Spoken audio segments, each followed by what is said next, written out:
शूर्पणखा को दंड, खरदूषण आदि राक्षसों का वध। श्री महादेव जी बोले, हे पार्वती, उस समय उस घोर वन में जन स्थान की रहने वाली एक महाबलवती, इच्छानुसार रूप धारण करने वाली राक्षसी घूमा करती थी।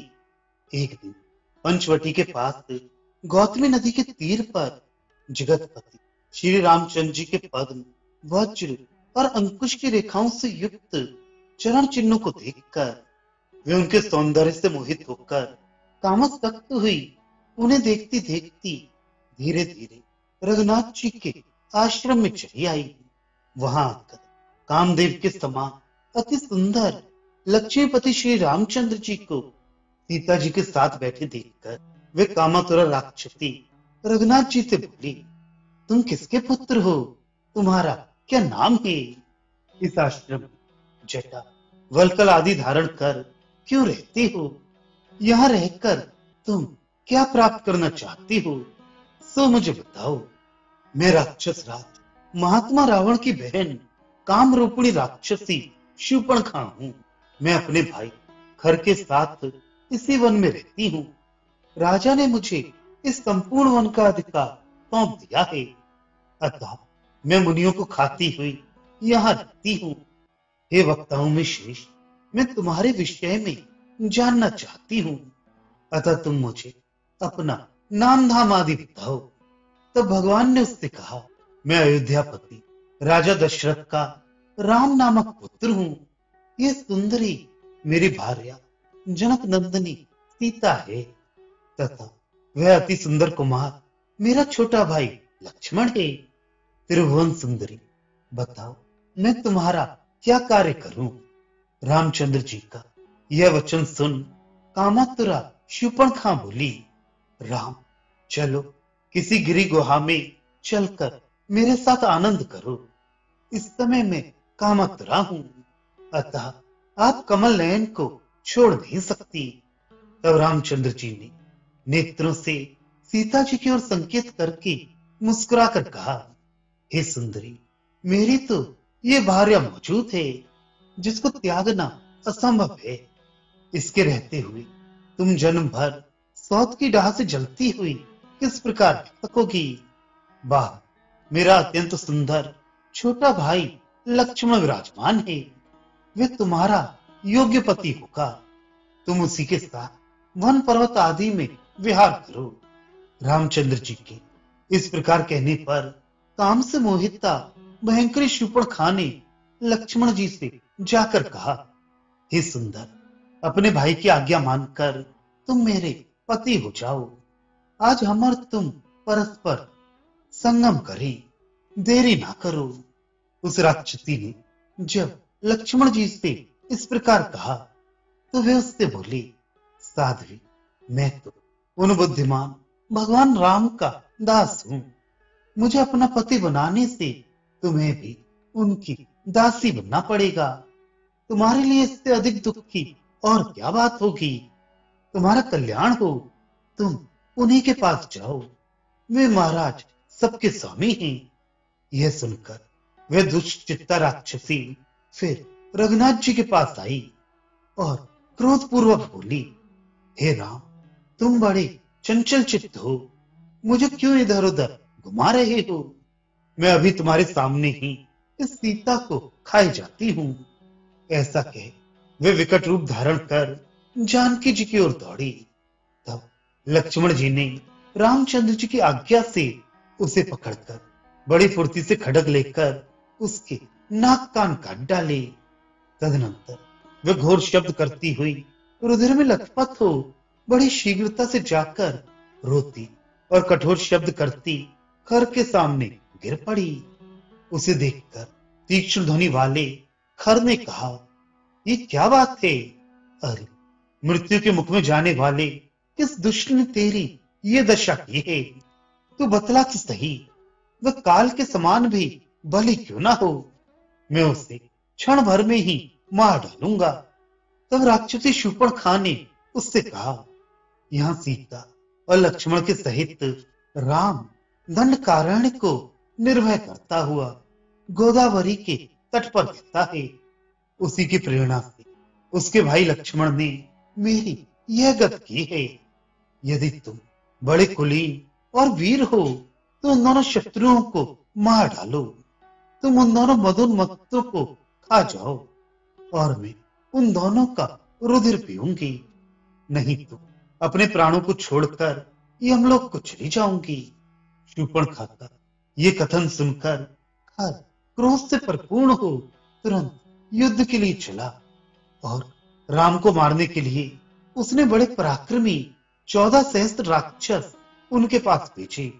खर, दूषण और त्रिशरा ये सभी नाना प्रकार के अस्त्र शस्त्र लेकर राम के पास आए।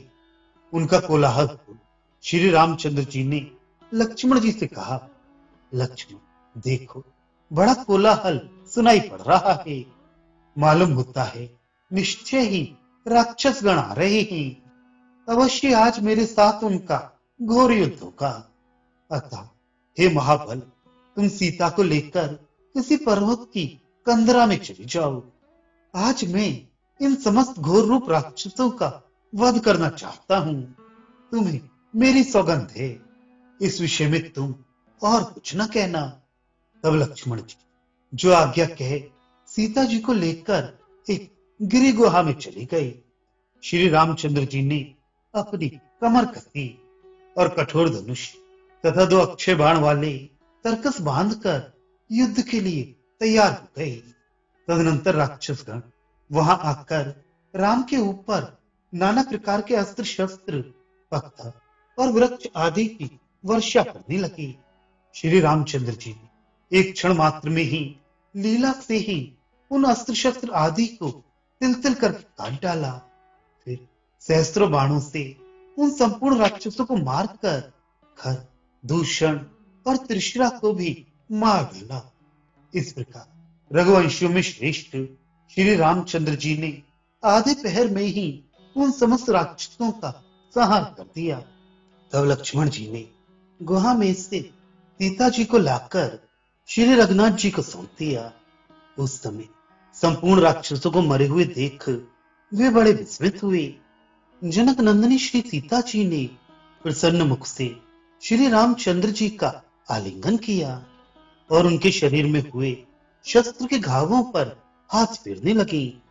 संपूर्ण शेष राक्षसों को मरे देख राक्षस राज रावण की बहन शूर्पणखा दौड़ती हुई लंका में पहुंची और राजसभा में पहुंचकर रोती हुई रावण के पैरों के समीप गिर पड़ी। अपनी बहन को इस प्रकार भयभीत देखकर रावण बोला, अरे वत्से, उठ खड़ी हो, बता तो सही, तुझे किसने विरूपा किया है? हे भद्रे, ये इंद्र का काम है अथवा यम, वरुण और कुबेर में से किसी ने किया है? बता, एक क्षण में ही मैं उसे भस्म कर डालूंगा। तब राक्षसी शूर्पणखा ने उससे कहा, तुम बड़े ही प्रमादी और मूढ़ बुद्धि हो। तुम मद्यपान में आसक्त, स्त्रियों के वशीभूत और तब विषयों में नपुंसक जैसे दिखाई पड़ती हो। तुम्हारे 4 खुफिया पुलिस रूप नेत्र नहीं है, फिर तुम राजा कैसे रह सकोगे? युद्ध में खर मारा गया तथा दूषण और त्रिशरा आदि 14 सहस्त्र मुख्य मुख्य राक्षसों को राक्षस शत्रु राम ने एक क्षण में ही मार डाला और सारे जन स्थान को मुनीश्वरों के लिए सर्वथा निर्भय कर दिया। इतना उत्पात हो जाने पर भी तुम्हें अभी तक कुछ पता ही नहीं है, इसलिए मैं कहती हूं कि तुम मूढ़ हो। रावण बोला, अरे तू बता तो, वह राम कौन है? उसने किस लिए और किस प्रकार इन राक्षसों को मारा? तू सब बात विस्तार पूर्वक कहे, मैं उसका मूलोच्छेद कर डालूंगा। शूर्पणखा बोली, एक दिन जन स्थान से मैं गौतमी के किनारे जा रही थी। वहां पूर्व काल में मुनिजनों से सेवित एक पंचवटी नामक आश्रम है। उस आश्रम में मैंने जटावल्कल आदि से सुशोभित धनुर्बाणधारी कमल नयन शोभाधार राम को देखा। उसका छोटा भाई लक्ष्मण भी उसी के समान रूपवान है तथा उसकी विशाल लोचना भार्या भी रूप में साक्षात दूसरी लक्ष्मी जैसी ही है। हे राजन, देव, गंधर्व, नाग और मनुष्य आदि में से किसी की भी स्त्री ऐसी रूपवती न देखी है और न सुनी है। वह शुभ लक्षण अपनी कांति से संपूर्ण वन को प्रकाशित कर रही थी। हे अनंत, उसे तुम्हारी पत्नी बनाने के लिए मैंने लाने का प्रयत्न किया था। इसी से राम के भाई लक्ष्मण ने मेरी नाक काट डाली। फिर राम की प्रेरणा से महाबली लक्ष्मण ने मेरे कान भी काट लिए। तब मैं अत्यंत दुख से रोती हुई खर के पास गई। उसने भी अपने राक्षस सेनापतियों के साथ तुरंत जाकर राम से युद्ध ठाना, किंतु उस बलशाली राम ने एक क्षण में ही वे समस्त भीम विक्रम राक्षस नष्ट कर दिए। हे प्रभु, मुझे तो ऐसा मालूम होता है कि यदि राम के मन में आ जाए तो वह निस्संदेह आधे निमिष में ही संपूर्ण त्रिलोकी को भस्म कर सकता है। किंतु यदि उसकी स्त्री सीता तुम्हारी भार्या हो जाए तो तुम्हारा जीवन सफल हो जाएगा। अतः हे राजेंद्र, तुम ऐसा प्रयत्न करो जिससे संपूर्ण लोकों में एकमात्र सुंदरी कमल नयनी सीता तुम्हारी प्राण प्रिया हो जाए। हे प्रभु, तुम राम के सामने साक्षात ना ठहर सकोगे, इसलिए उन रघुश्रेष्ठ को किसी प्रकार माया जाल से मोहित कर तुम उसे प्राप्त कर सकते हो। यह सुनकर राक्षस राज रावण ने सुंदर वाक्यों और दान मान आदि से बहन शूर्पणखा को धैर्य बधाकर अपने अंतःपुर में प्रवेश किया, किंतु वहां चिंता के कारण उसे रात्रि को नींद नहीं आई। वह सोचने लगा, बड़े आश्चर्य की बात है, अकेले मनुष्य मात्र रघुवंशी राम ने बलवीर और साहस संपन्न मेरे भाई खर को सेना के सहित कैसे मार डाला। अथवा ये राम मनुष्य नहीं है, साक्षात परमात्मा ने ही पूर्व काल में की हुई ब्रह्मा की प्रार्थना से मेरी सेना के सहित मुझे वानर सेनाओं से मारने के लिए इस समय रघुवंश में मनुष्य रूप से अवतार लिया है। यदि परमात्मा द्वारा मैं मारा गया तब तो मैं वैकुंठ का राज्य भोगूंगा, नहीं तो चिरकाल पर्यंत राक्षसों का राज्य तो भोगूंगा ही। इसलिए मैं अवश्य राम के पास चलूंगा।